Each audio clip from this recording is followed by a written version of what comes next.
Oração, ação, um encontro de buscadores. Quem busca, encontra. Batei e abrir-se-vos-á.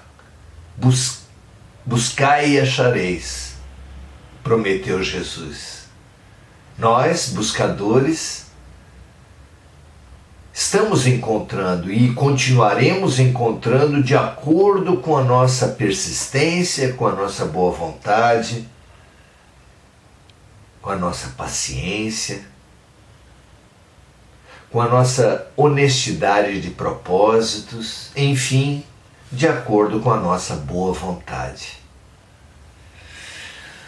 O senso comum erra muito quando diz que de boa intenção o inferno está cheio. Jesus, em oposição a isso, nos manda cultivar a boa vontade.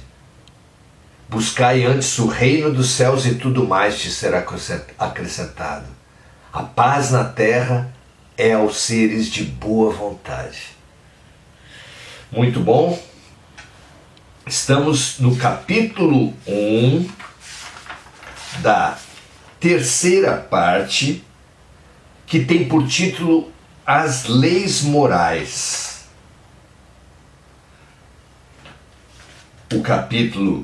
A terceira parte trata das leis morais, o capítulo 1, lei de Deus ou lei natural.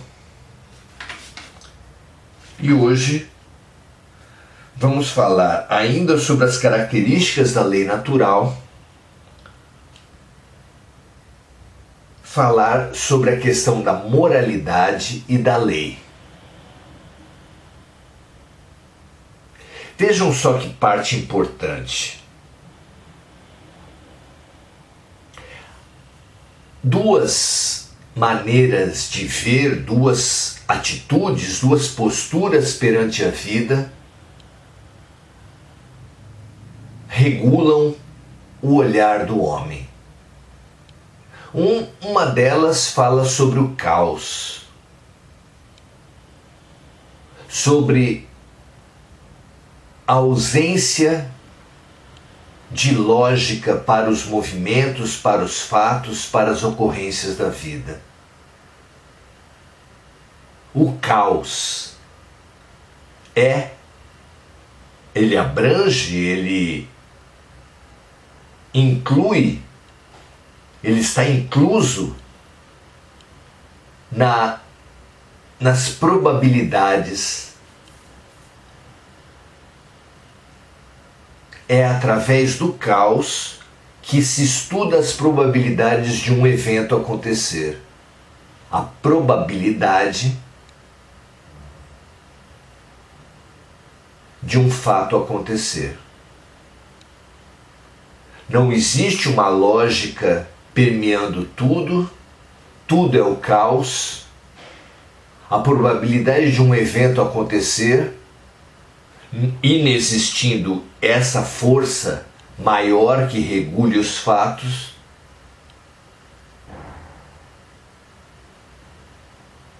é uma porcentagem.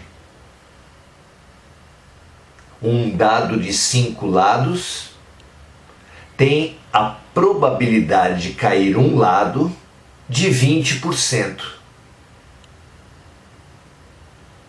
Assim como de cair qualquer outro. A probabilidade tem uma lógica materialista, uma lógica do caos.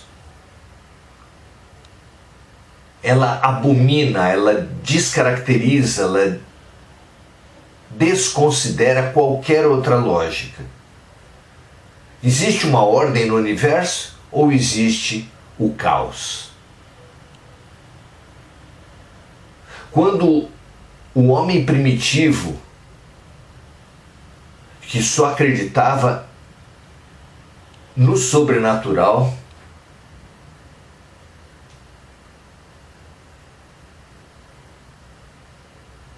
organizou o seu pensamento de explicar tudo pela vontade do alto, dos deuses ou de Deus, ele bloqueou boicotou a própria razão, o próprio entendimento das coisas. No outro extremo, o homem de ciência, que desconsidera qualquer força sobrenatural, ao desconsiderar uma lógica subjacente, uma lógica profunda na vida, desconsidera a justiça, desconsidera a bondade,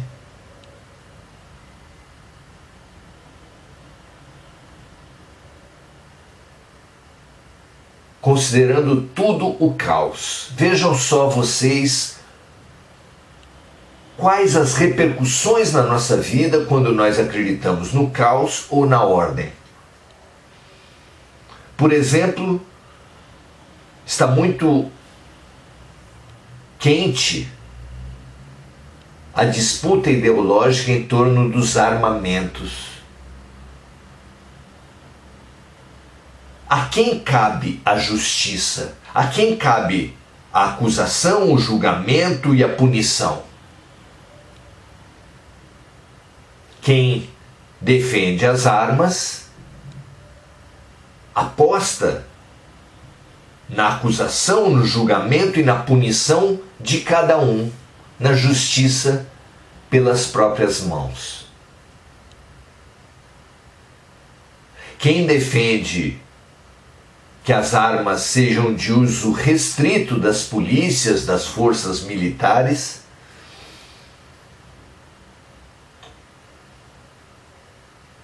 acredita que a acusação, o julgamento e a punição não deve ser de cada um, mas das instituições dentro de um sistema frio, distante, onde não caiba aos que se julgarem prejudicados fazer essa justiça, fazer essa execução. Porque no calor das coisas, o que restaria seria apenas a vingança e não a justiça. Os que defendem as armas, a justiça com as próprias mãos, apontam para os erros da justiça, das instituições judiciárias, policiais e carcerárias, para apontar o imediatismo, a radicalidade da justiça com as próprias mãos como mais eficaz, como se não houvesse erros de julgamento, como se parentes não se matassem uns aos outros, como se não houvesse tantos casos em que um filho foge de casa e volta tarde, e o pai, acordando no meio da madrugada com barulhos de pessoas querendo entrar, mate o seu próprio filho de posse de uma arma de fogo. Onde existem seres humanos, existem erros, porque o ser humano é passível de erro, pelo menos nesse nosso estágio de evolução, que é o único que nós conhecemos. O erro acompanha o ser humano.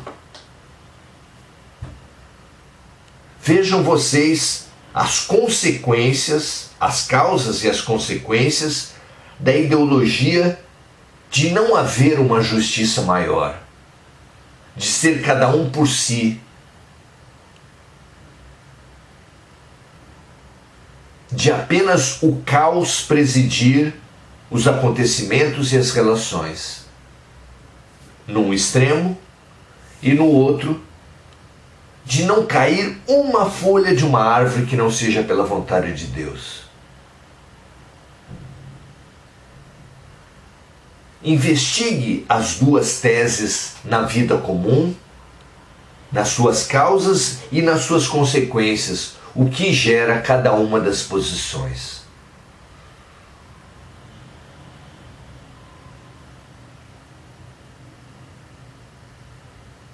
Não existe justiça humana perfeita. Toda ela vai ter falhas.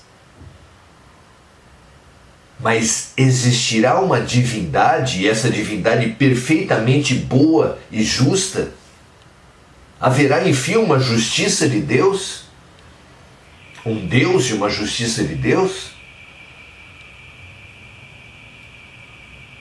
Se sim, todos aqueles que acreditam no Deus transcendente a tudo, mas também no Deus imanente a todos, inclusive a nós mesmos, no Deus instalado na nossa consciência, precisa, ou para atender esse Deus exterior, ou para atender esse Deus interior, como a paz, como a felicidade possível na terra, a felicidade da paz na consciência. Todos aqueles que acreditam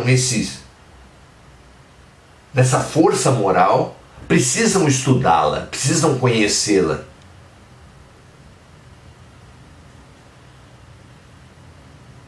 Não é? Então vamos a esse estudo, vamos a esse conhecimento das leis da vida na sua interface com a questão moral, com a questão da moralidade. Questão 617 de O Livro dos Espíritos, de Allan Kardec. Kardec pergunta da seguinte forma aos espíritos de luz: qual a abrangência das leis divinas? Elas regulam outra coisa além da conduta moral? E a resposta é: todas as leis da natureza são leis divinas. Porque Deus é o autor de todas as coisas. Deus é o autor tanto do princípio material quanto do princípio espiritual. E ambos os princípios movimentam-se, desenvolvem-se de acordo com leis. E todas essas leis, se Deus criou tanto a matéria quanto o espírito, tanto as leis da matéria quanto as leis do espírito são divinas, são de Deus. Continua na resposta a 617. O cientista estuda as leis da matéria, o homem de bem estuda e pratica as leis da alma.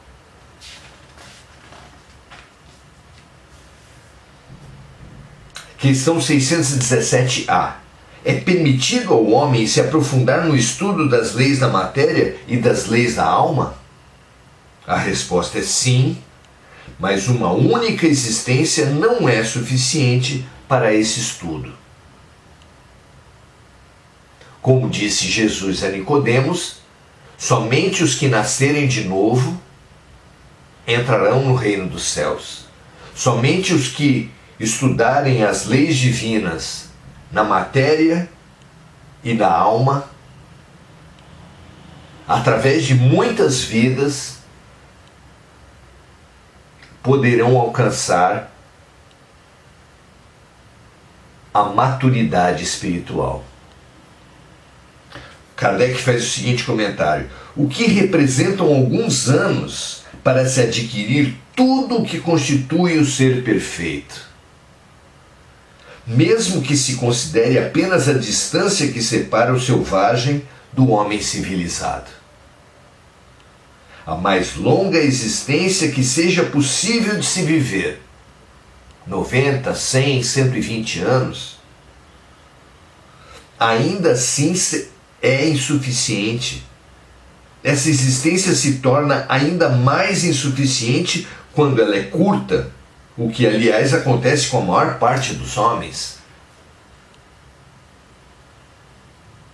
Mesmo com tantos avanços da ciência sobre aquela realidade de 1850, quando surgiu o Livro dos Espíritos, de lá para cá, aumentou muito a expectativa de vida da população, mesmo considerando 70, 80, 90 anos de expectativa de vida, isso é muito pouco para conhecermos todas as leis da matéria e todas as leis do espírito. Evidente, não é? Tanto é que, rotineiramente, ano após ano, são descobertas outros aspectos da matéria, são pesquisadas, perquiridas, são debatidas outras leis do espírito. Tudo é progressivo e não pode deixar de ser de outra forma, porque toda lição, sabemos isso no sistema escolar, se adequa ao momento, ao estágio de desenvolvimento de cada aluno. O próprio Jesus, o maior mestre que já esteve na terra, disse: mais teria a vos dizer, mas não pude pela dureza dos vossos corações. A atuação de todos os educadores, inclusive do maior de todos, se adequa ao estágio dos seus alunos, daqueles para os quais ele vai ensinar. Só pode ser assim. E continua o comentário de Kardec. Entre as leis divinas, entre as leis de Deus, estão as leis físicas, que regulam o movimento e as relações da matéria bruta exclusivamente. Seu estudo está a cargo da ciência. E as leis morais, que dizem respeito ao homem, suas relações com Deus e com os seus semelhantes. As leis morais abrangem tanto as regras da vida do corpo físico, quanto as leis da vida da alma. E é muito bonito, através de algumas leis básicas e consagradas da ciência material, perceber como a sua abrangência se estende para as questões morais, para as questões espirituais, para as questões humanas. Vamos dar como exemplo aqui a lei de inércia, que diz que se algo está parado ou em movimento, continuará parado ou em movimento até que uma força atue sobre este corpo, sobre este ser. Essa lei, segundo a física, atua sobre os objetos, define o movimento ou a paralisia dos objetos. Mas, perguntamos nós, e os seres, e a mente, e o espírito, também não tem uma tendência habitual, conservadora, de se acomodar a padrões e hábitos e continuar nesses padrões? Uma pessoa que foi criada numa família racista, ela não tenderá a ser racista? E não será racista, exceto se uma outra força atuar sobre a sua formação moral? E assim, em relação ao sexismo, às classes sociais, as relações de ricos e pobres, as relações entre homens e mulheres, as relações entre brancos e negros, nós estamos condenados a repetir toda a formação moral que as nossas famílias nos trouxerem, exceto só não repetiremos se percebermos essa formação moral, se atuarmos sobre essa força moral, impingindo uma outra força de transformação da formação que nós recebemos. E essa força, basicamente, é a boa vontade, é a lucidez, que nós precisamos fazer atuar sobre todas as influências do meio, não apenas as familiares, mas as culturais, as nacionais, as de classe, as de raça. Precisamos perceber que somos produtos do meio, que o homem é produto do meio, mas que a sua lucidez seleciona do meio o que quer reproduzir e transforma aquilo que não quer reproduzir, para não termos uma atuação apenas inercial sobre a vida, sobre a nossa formação, sobre nosso padrão moral. Precisamos atuar, questionar, transformar essa formação que o meio social nos deu.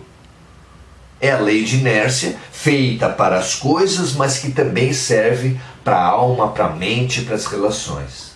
E assim é também a lei de atração, que estabelece que os objetos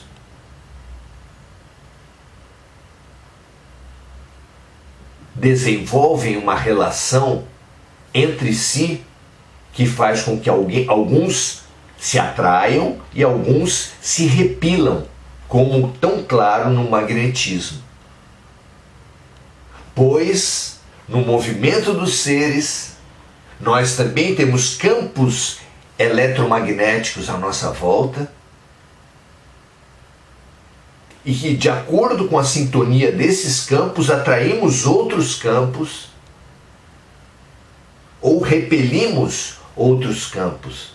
É a explicação da simpatia gratuita e da antipatia gratuita quando vemos um ser pela primeira vez e já gostamos ou já não gostamos. Temos um campo energético, a outra pessoa também tem um campo energético, e esse campo se harmoniza ou se repele. A lei de atração não serve apenas para as coisas, mas também para os corpos e para os espíritos. E a lei de ação e reação expressa o que no Oriente se chama da lei do karma. A toda ação que desenvolvermos corresponderá a uma reação que colheremos da ação desenvolvida, de igual intensidade e sentido contrário. Ação e reação. O plantio é livre, mas a colheita é obrigatória. Colheremos e comeremos de tudo aquilo que plantarmos, porque é dando que se recebe, é perdoando que se é perdoado. Ação e reação é profundamente uma lei espiritual também, além de física. Ou seja, assim fica claro por esses exemplos o que Kardec acabou de estabelecer aqui. As leis morais abrangem tanto as regras da vida do corpo físico quanto as regras da vida da alma. É apenas a ciência materialista e cética que se restringe, que se aprisiona, que pelos seus preconceitos e dogmas exclui uma grande gama de assuntos, procurando apenas o que chamam de as leis físicas. O homem de bem, como os espíritos colocaram aqui, o homem de bem estuda e pratica as leis da alma, e nessas leis da alma, para entendimento das leis da alma, pesquisa e conhece também as leis da matéria, porque tudo está interligado e conectado. O conhecimento é uno. Se nós o fragmentamos, serve a uma lógica de estudo, de especialização, mas a especialização só pode ser desenvolvida com a perspectiva da totalidade. Então se conhece um fato isolado, se estuda um fato isolado, mas não apenas nos seus fatores e forças internas, mas também na relação que essas forças internas possuem com todas as outras forças exteriores.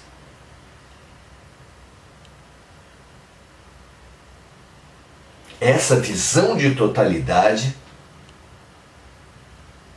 compreende a maior totalidade de todas, que é Deus, o todo que está em tudo. Compreende as forças imensas do universo que atuam sobre nós, que influenciam a todos nós. Já se sabe como a Lua determina o movimento das marés, o crescimento das plantas, dos cabelos. Se a Lua, tão pequena, determina tantas coisas, o ciclo menstrual também, por que os grandes astros, muitíssimo maiores que a Lua, não influenciariam em nossas almas? Tudo é uma totalidade, tudo é integrado. Estudando matemática, podemos avançar sobre a realidade espiritual. Beto Guedes é lindo quando fala 1 mais 1 é sempre mais que 2.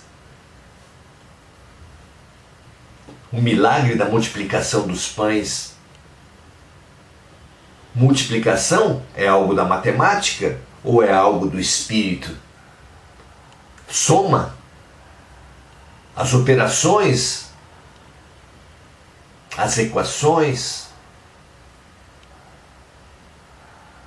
O conhecimento é uno. Nós fragmentamos para avanços compreensíveis e defensáveis da especialização.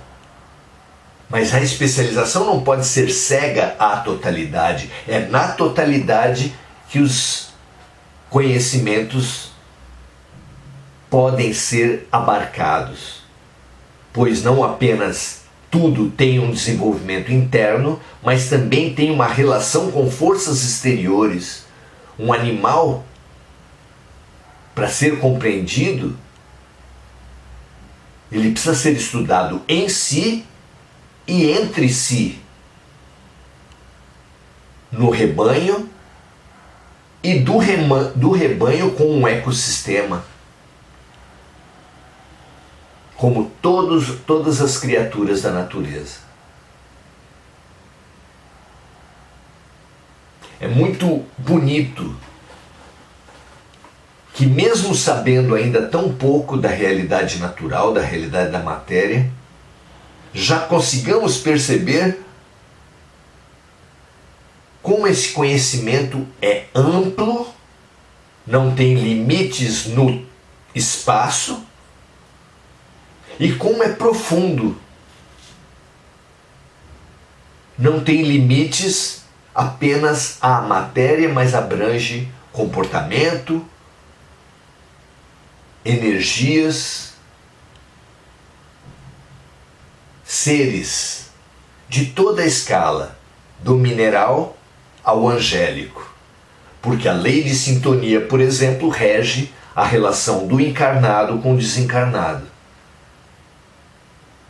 Rege nossas relações entre os reinos, nossas relações com os minerais, com os animais.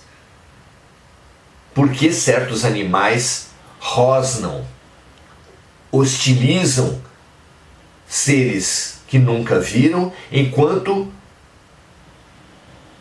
que brincam, se abrem, acarinham outros seres que também nunca viram, como as crianças e como os próprios seres humanos.